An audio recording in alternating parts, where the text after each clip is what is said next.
Well, what's up, everybody? Welcome to another episode of Beyond the Dance Floor with your girl, Gina. I am so excited because today I am joined, I won't say his name just yet, by an entrepreneur, motivator, small business mentor, a choreographer, and a lover of all things music. If you don't know this guy, you have to get to know him. What's up, DJ Guthrie? How you doing, Gina? I am fantastic. Oh my gosh, guys, I'm so excited. This is my first time actually meeting him in person, and I'm so excited because I've heard a lot of great things about him. And today we get to dig in and get to know him better together. So we're going to dive in. If it gets long, hang in there with us. But, you know, like I always say when we bring guests in, you guys need to get your pen, your paper, whatever you need to do to take notes because you are going to listen to greatness. I know this because I have heard, but I've also got to talk to him a little bit today. So I'm super excited and I can't wait. So we're going to go ahead and dive in. So DJ, tell us a little bit about yourself.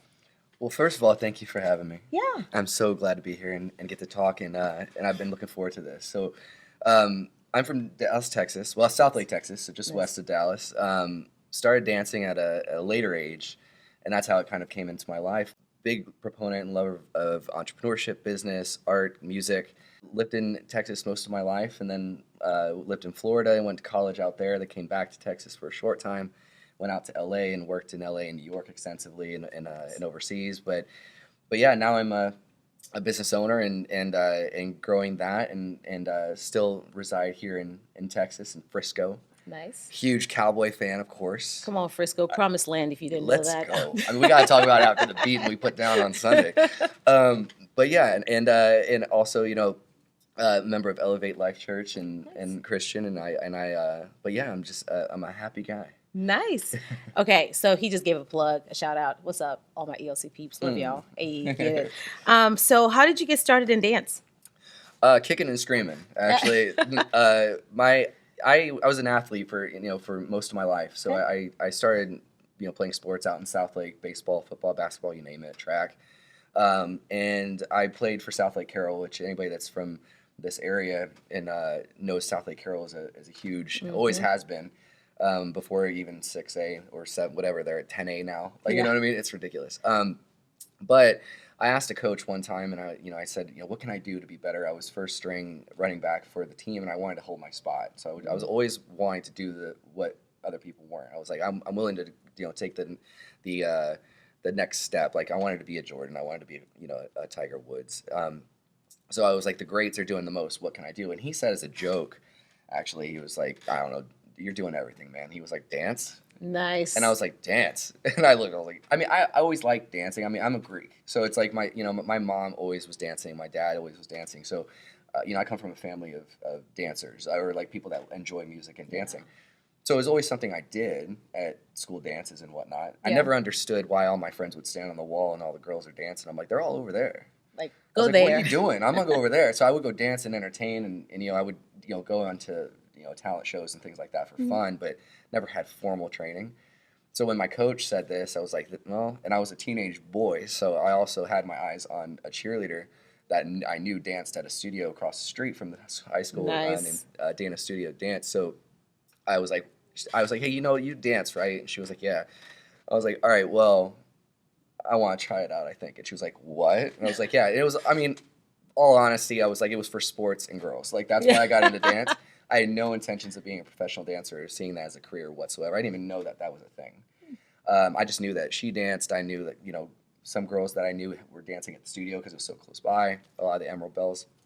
But yeah, so that's how I got into it. It was through sports and trying to meet girls, which I got into extensive trouble with because I was talking in class, which, now, I mean, it's funny now to think about it because it's like, I don't know, it's I'm such a focused person in life, but back then it was like, I actually tried to quit dance because I was saying everybody spoke French. I don't speak French. All the dance steps are in French, right? So yes. I was like passe, pas de cheval, all these things. I was like, I don't know what that is. Now, the interesting part, we're going to go into this a little bit later. Primarily, all of his training in dance is ballet, too. Yeah. Yeah, okay, that's what I thought. Okay, and so one thing that he mentioned I want to kind of zone in on just a little bit. Uh-huh. It's like if you're wanting to do something and achieve something, you've got to be willing to do not just the hard things, but do the things that other people are not willing to do. And that's Absolutely. what he did. Like his coach told him, like, hey, you're already doing everything, dance. Like you're doing everything you're supposed to do, but to be able to get to your next, to be better, to grow into something more, you've got to be able to do the things that people will not do so that you can live the life that other people are not living. All right, so we are going to talk a little bit about balancing your passion and your purpose. A lot of times, you guys will hear me say, and I've said this on Instagram, Facebook, wherever you follow me.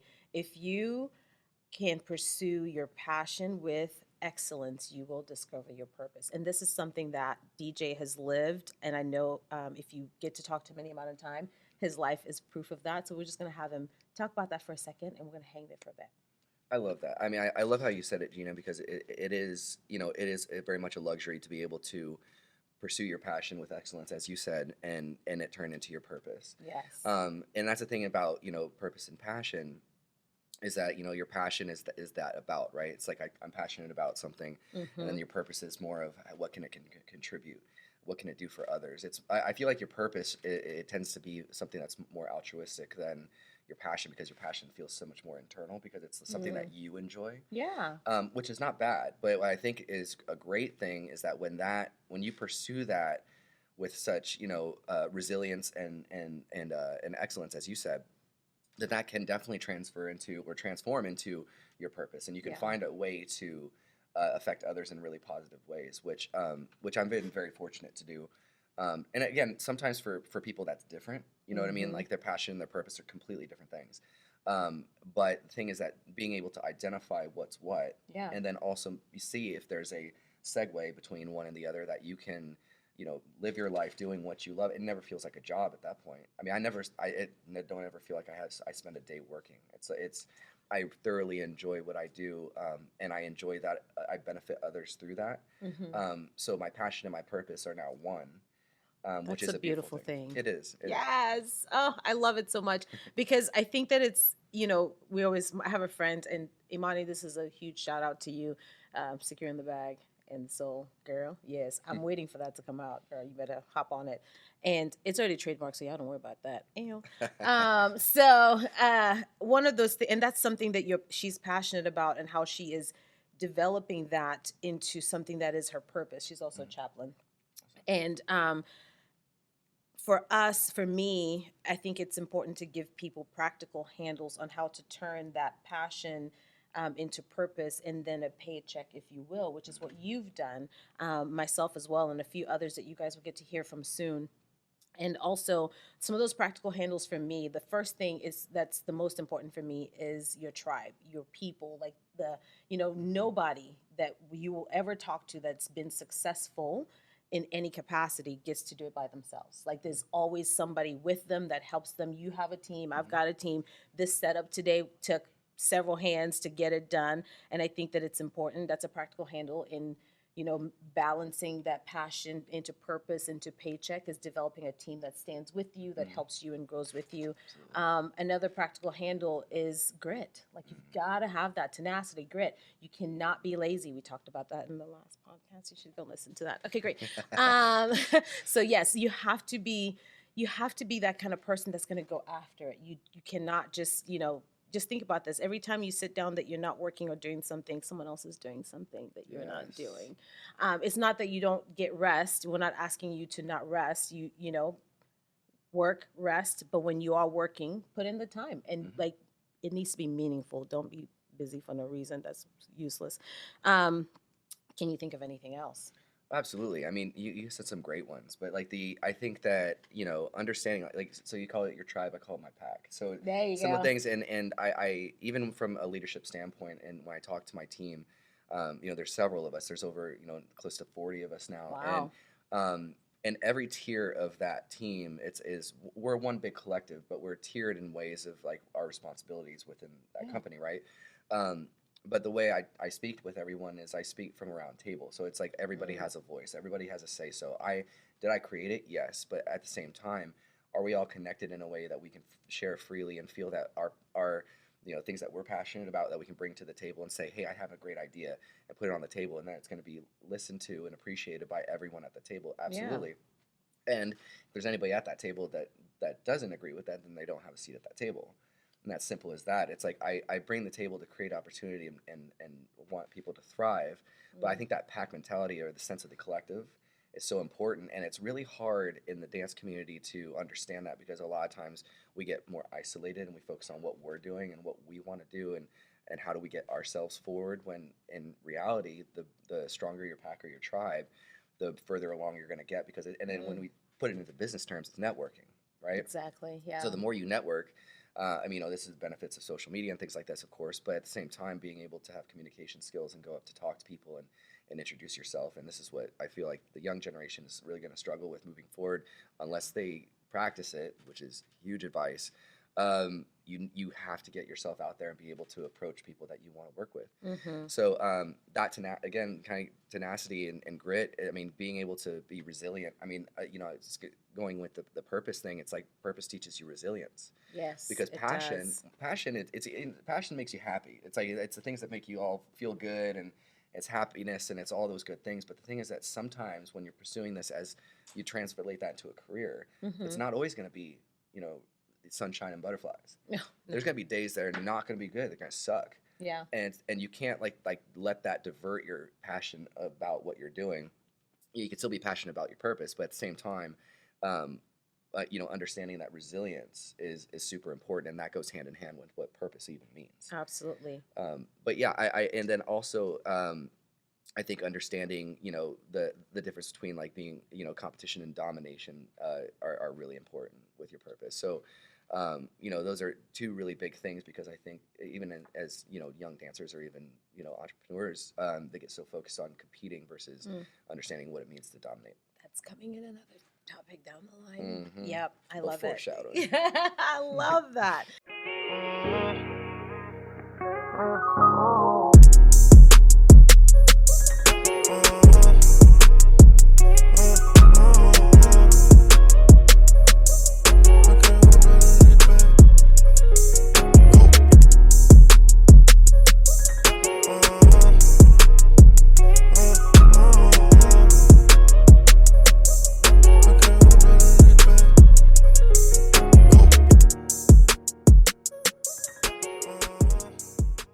If you don't have that, the parents or the resources right off the bat to be able to do that, you don't get that blessing yet.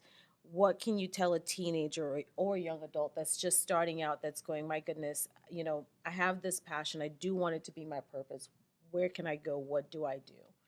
Well, I would say that you're set up for success right now. I mean, they really have the tools. I mean, not and I'm gonna sound ancient, but back in the day. Oh yes, come on now. We did not have all of these tools and resources that young dancers that are wanting to pursue this. I mean, you don't have to leave home. And as we said, I mean, talk about resilience and adaptability. It's another big key word in business and dance industry as a whole. Yeah. But like with Zoom coming into, I'm not a huge fan of it, because there's something to be said about being in the space and energy with another human being. Yes. However, absolutely. We have to adapt, and that provided, people that were, say, in, France, to be able to teach a master class to someone that's in Wisconsin. So I mean, if you really want it, you can get it, but you have to pursue it with excellence, as you said earlier.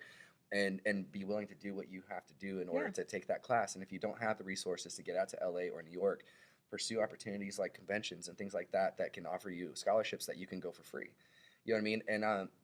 And sometimes also you have to do things on the side to support your purpose and your passion, whatever that you're focusing on at the moment. Yeah. So it's like, I mean, I worked 4 side jobs in order to fund certain things. Preach on it. Do you know what I mean? I mean, you have to. It's like you have to do what you got to do. But I think for young dancers right now, you've got social media, you've got YouTube, there's so many resources at your disposal. Yes. That you can really educate yourself and set yourself up for success. He's not kidding. Social media, there's obviously, just like anything else in the world, there's the good, there's the bad. Yep. But as an artist, I mean, I don't understand I don't want to post, I don't want to do this, I don't want to do that. It's free. And if you want to develop your resume, I mean, there are people who, I mean, I don't like this part of social media, but you want to hire somebody. It's like, how many followers do they have? Okay, it doesn't matter. They're great no matter what. Okay, let's do that. Well, Go for it.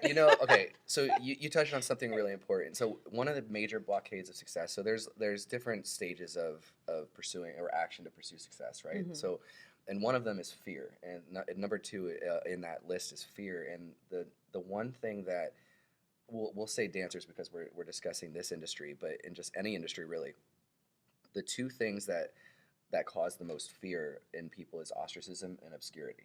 Mm. Right, so ostracism, being judged, like you said, the reason why that they're so nervous to put things out there is because it's not going to get likes, therefore it's not good.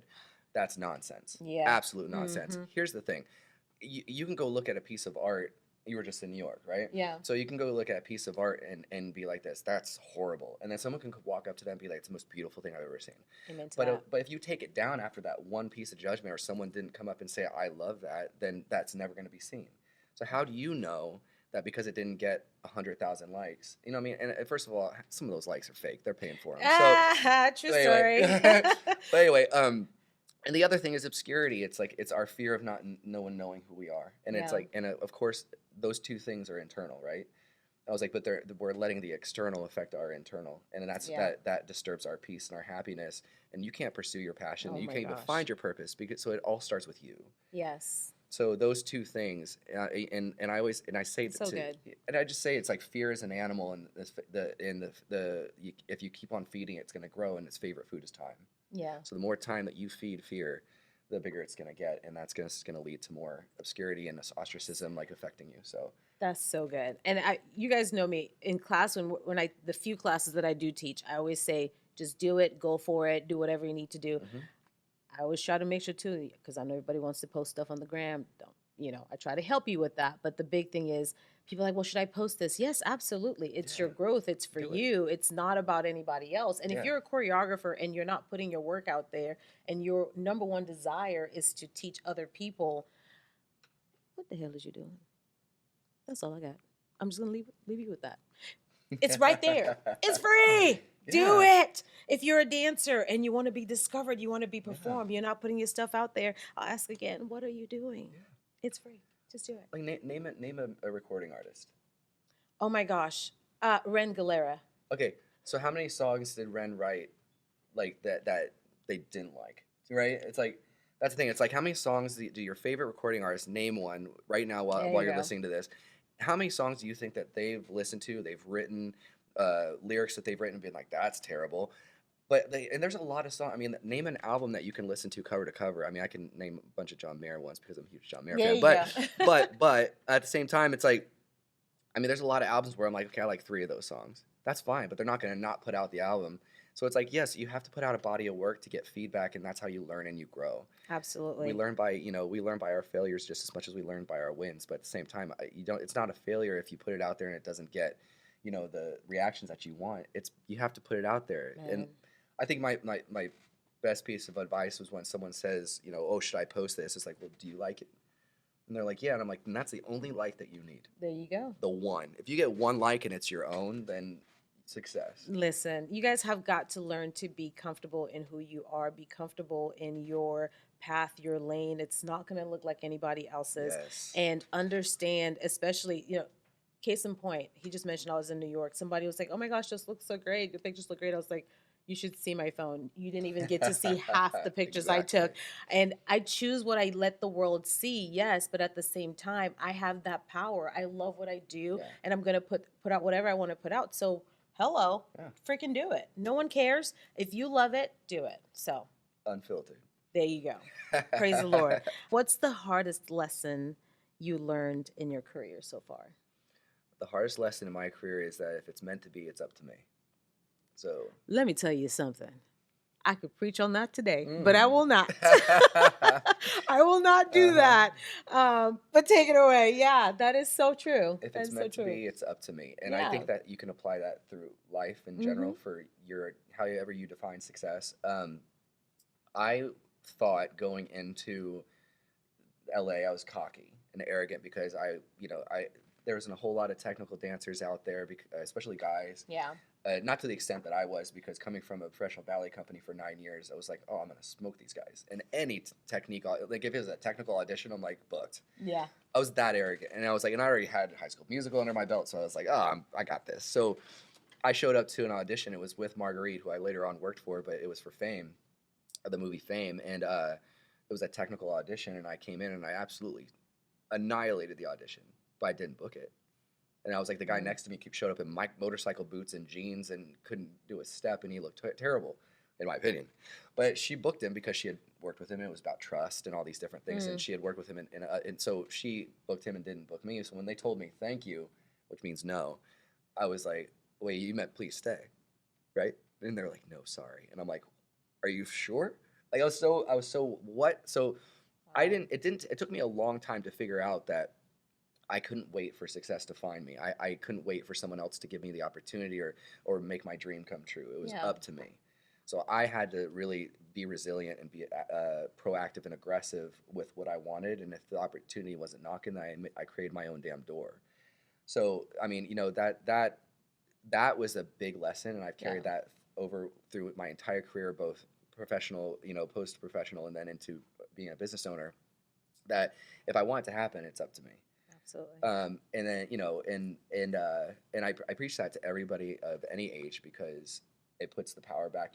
I'm all about finding your own power and letting that aid you and help you thrive. But it's like until people stop giving the power to the external, like meeting other people, giving you the opportunity. Yes. Then it's really not going to happen. I mean, you need to put yourself in the position to connect with these people and get aggressive about it. That's why I say networking or reaching out, learning how to communicate and go up and talk to people are such valuable skill sets, because people aren't used to that these days, which is weird because we communicate through phones, right? So we don't really have like human interaction, and that's why a lot of people don't do so well with that. So the people that do are unicorns. Got a leg up. Yeah, So absolutely. if it's meant to be, it's up to me.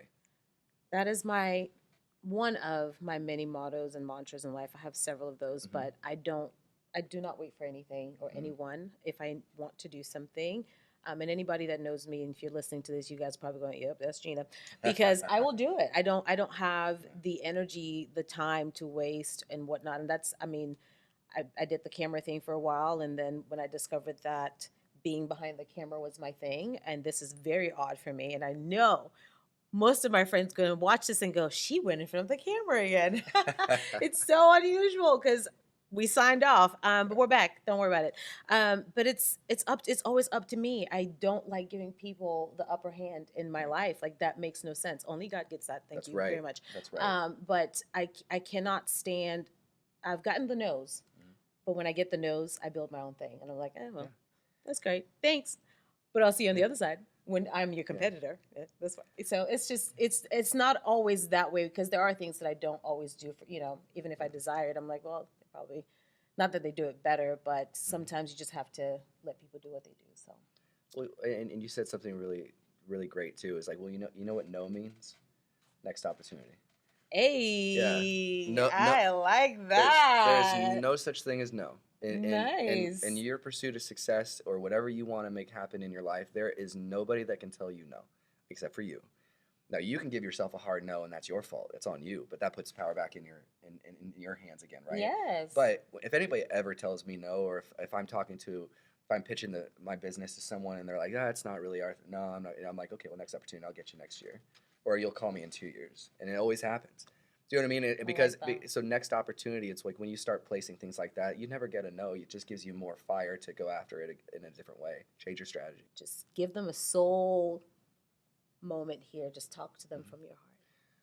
So if you have a dream in your heart, but you don't know how to obtain it, I guarantee you that there's someone out there that does and that is willing to help you. The most successful people that I know want to see other people succeed and ascend. So by sharing your dream, it's a very vulnerable thing to share your dream with someone, because you're thinking, oh well, what if they don't think it's something of value? Well, you do, and that's what matters. The valuation of what you put, the valuation of your dream is all that matters. So that if you find the right people that can help you ascend and help you realize that dream, it's asking for help is, I think, the most underutilized tool. being able to share with someone else and connect with someone else and put yourself out there, and to put you on a path. And sometimes I feel like you're brought to certain paths and forks in the road, and people that you're going to meet that are going to help you get to where you want to go. But it all starts with you opening up and sharing your dream with others. And sometimes that's going to blossom right away, and sometimes it's going to take a long time. But the thing is that that starts with you. So the power that you have to make that happen is entirely in your hands, but you just have to be willing to share it. That's why it's like one of my favorite quotes is, nothing to prove, everything to share. So share your dream. It's like it's meant to be out there, and it's something that you care about, but you have to be willing to ask for help. You have to be willing to communicate and put yourself out there in a way that you're going to hear some things that you love, and you're going to hear some things that you don't. But the thing is that the realization of your dream is entirely in your hands, and that gives you a whole lot of power. So good. So good. One thing I want to circle back on, we talked about when, working hard for your dream. Yeah. And there's this, I'm going to tie it in with social media. There's this reel. It has Rihanna's voice. It says, there's a reporter asking her, what do you do on those days when you don't feel like, like yourself, or blah, blah, blah, blah, blah. And she goes, pretend. Like, I'm like, hey, yes, yeah, right. I love that. I say faith until you make it. And yeah. I think that when you have a dream in your heart, it doesn't always look pretty. And I say this often, if you've listened to anything I've said on any of these episodes, I've said this at least once or twice. You've got to stop waiting for the right moment, the right opportunity. If you continue to do that, what's going to end up happening is you're just going to end up, some people go, I'm going to wait till my ducks are in a row. Well, guess what? At the end of the day, all you have is a pretty neat row of ducks, my friend, and nothing to show for. They're not going anywhere. They're not doing anything. You have to action. You have to take action. Ask for help, like DJ said. Reach out to people. And if you get no's, what does that mean? Next opportunity. There it is. Hey. There it is. Put it on a t-shirt. I love that. And so just make sure that you're actually doing something. And if you're not doing anything, you're really not going to get anywhere anytime soon, anytime fast. I mean, rather do something and fail and figure out how not to do it again, right? Yeah. Than just sit there and go, I'm just going to wait until... It's kind of like when I'm in class and you know this and you go, do it again, full out. And people going, well, that was my full out. No, it wasn't. Do it again. Push forward. Go for it, because it can look so much better. Yeah. Guys, I could do this all day. I really could. This is getting to share these things with you guys and bring people in that know what they're talking about is my heart. And it's more than a dream. It's more than a passion for me. I truly believe it's my purpose. And to everybody that has pushed me to do this, I hate you, but I love you more than I hate you, so thank you. We're going to do rapid fire to end with some fun stuff. Oh, wow. If you had to be a Disney character, which one would you be? Ooh, question, does that include Star Wars now? Sure. Okay, definitely would want to be a Jedi. So I'm going to go with, let's go with Luke Skywalker. Okay. What animal would you be in another life? A wolf. Easy. I said I knew that one. Easy. If you could have an unlimited supply of one thing, what would it be? Ooh, unlimited supply of music. Absolutely. Okay. If I could have an infinite amount of music to listen to, which I kind of technically do, don't I? There you go. Yeah, so I got it. If your life was a story, what would the title be? Oh, that's a good one. You ain't gonna believe this. Okay. I'm gonna write it down. I'm just kidding. Okay. That's the title. You ain't gonna believe this. You ain't gonna believe this. ... Nice. Writing it down. Okay. Name the first word that comes to your mind. Altruism. Nice. If you don't know what that means, look it up. Okay, great. Learn something new. What's your favorite holiday? Ooh, Halloween. Okay. Cooking or takeout? Cooking all day. Nice. Favorite beverage? Ooh, coffee. Least favorite beverage? Milk. Like the real stuff. Like I don't even like saying the word. That's so funny. What's your favorite season? Oh, fall for sure. Okay. Favorite dessert? Let's go with banana pudding. Nice. What's the last thing you watched on TV? Oh, Daredevil. Nice. And where do you go when you want to be alone? Into my music room in my house. Nice. All right. Well, guys, that is our show today. Thank you guys so much for listening. Thank you, DJ, for being with Thank you, us. Gina. You are awesome. I can't wait to see what he does. And you're going to drop all the social handles. Tell them how to find you. You can find me on Instagram at DJ Guthrie or at Lux Dance Convention at Enso Dance Convention. Awesome. And I will put all those in the caption below so you can check them out and definitely connect with him, reach out to him. I'm giving you an open invitation to DJ. I'm here. Okay, sorry. I'm here I didn't for know if he everybody. was going to say yes. Absolutely. And then also to check out his convention. Studios that listen to us, make sure that you reach out to Lux Convention and see what he has to offer. And yeah, love you guys. Peace. Love y'all. Thank you, Gina. You're welcome.